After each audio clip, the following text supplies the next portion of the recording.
به نام خالق طعم‌ها بریم با هم یه شکلات سکه‌ای مغزدار درست کنیم. شکلات تخته‌ایمون رو به روش بنماری آب می‌کنیم.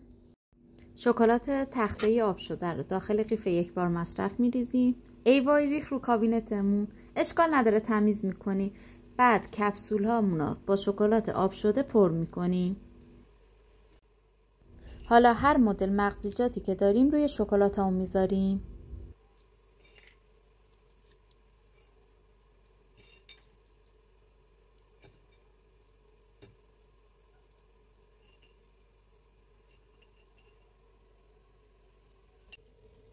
دوستانی که قیف یکبار مصرف ندارید میتونید با قاشق هم این کار رو انجام بدید.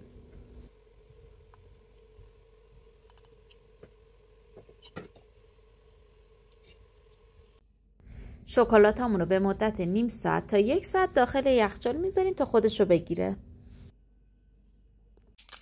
اینم از شکلات سکه‌ای مغزدار ما با مزه‌ای برتر.